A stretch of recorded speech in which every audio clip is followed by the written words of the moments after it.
أهلا ومرحبا بكم في فيديو جديد. النهاردة هنتكلم عن حاجة كلنا سمعنا عنها ويمكن كمان نكون مرينا بيها، وهي الحب من أول نظرة. ودي المشاعر اللي بتيجي فجأة بتخلينا نحس إن الدنيا اتغيرت والوقت وقف. هي مشاعر ما ينفعش تتوصف بكلام، ومش بنفهمها لكن بنعيشها. الحب من النظرة الأولى ممكن يغير حياتنا ويخلينا نحس بالسعادة والأمل، وممكن يكون بداية قصة حب ما تتنسيش طول العمر. يلا بينا نبدأ ونشوف مع بعض ازاي الحب ده بيلمس قلوب الناس ويخليهم يعيشوا أجمل لحظات حياتهم. هنشوف أروع ما قيل عن الحب من أول نظرة. الحب من أول نظرة ليس خرافة، بل هو السحر الذي يحول اللحظة العادية إلى لحظة خالدة. هو وعد غير منطوق بين قلبين بأن هذه اللحظة ستغير حياتهما إلى الأبد.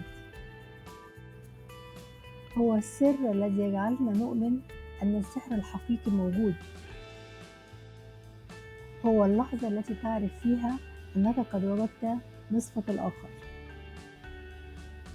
هو تلك اللحظة التي تلتقي فيها روحان لأول مرة وتدركان أنهما كانتا تبحثان عن بعضهما البعض طيلة الحياة. هو تلك اللحظة السحرية التي يتلاقى فيها القلب والعين دون أن يكون للعقل أي دور. هو تلك اللحظة عندما ترى شخصا لأول مرة وتشعر كأنك تعرفه طوال حياتك. قال أحدهم: عندما رأيتك لأول مرة شعرت أن كل شيء في الكون كان يتآمر ليجمعنا في تلك اللحظة، ولم أكن أعلم أن الحب يمكن أن يكون بهذه القوة حتى نظرت في عينيك لأول مرة. وقال آخر: نظرة واحدة كانت كافية لتغيير كل شيء في حياتي، وكافية لتحفر في قلبي حبا لا يمحوه الزمن، وكأن قلبي كان ينتظرها لسنوات. في لحظة التقت أعيننا، وكانت تلك اللحظة كافية لكتابة قصة حب أبدية.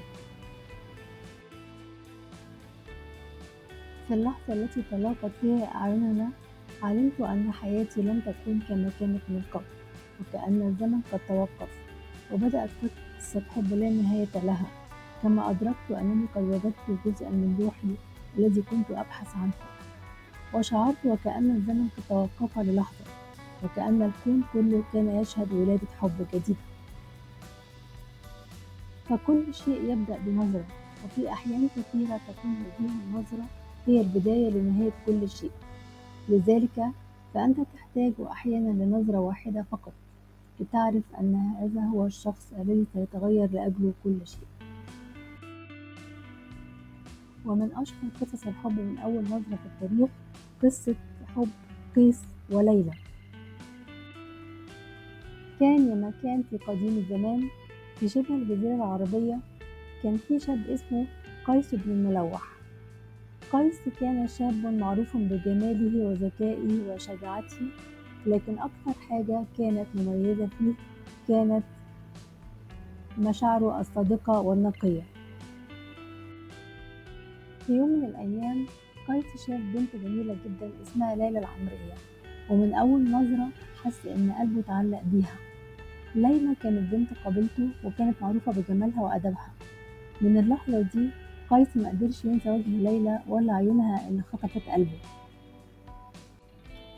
لكن للأسف الحب ده ما كانش سهل، لأن قبيلة ليلى رفضت إن ليلى تتجوز قيس بسبب خلافات قديمة بين العائلتين. حاول قيس بكل الطرق إنه يثبت حبه ويخليهم يوافقوا، لكنه فشل. فبدأ يكتب أشعاره ويغنيها في كل مكان علشان يعبر عن حبه اللي ما توصفش لليلى. قصة قيس وليلى بقت رمز الحب الصادق اللي ما بيعرفش حدود، والحب من النظرة الأولى اللي ممكن يغير حياة الإنسان ويخليه يعيش في عالم تاني مليان بالأمل والشوق. هي قصة تظهر مدى قوة الحب من أول نظرة وتأثيره العميق على الأشخاص، وإزاي يمكن أن يكون مصدر إلهام للشعر والفن. في نهاية الفيديو ده عايزين نقول إن الحب من أول نظرة مش مجرد كلام، ده إحساس حقيقي بيدخل القلب وبيفضل موجود. كل واحد فينا ممكن يكون عاش اللحظة دي أو مستنيها. دايما افتكروا إن الحب بيجي في الوقت اللي ما بنكونش متوقعينه فيه، وبيغير حياتنا للأحسن. حقيقي بيدخل القلب وبيفضل موجود. لو عجبك الفيديو ما تنساش تعمل لايك وشير وتشترك في القناة وتفعل زر الجرس عشان يوصلك كل جديد. شكرا على المتابعة، وأشوفكم في الفيديو القادم مع موضوع جديد.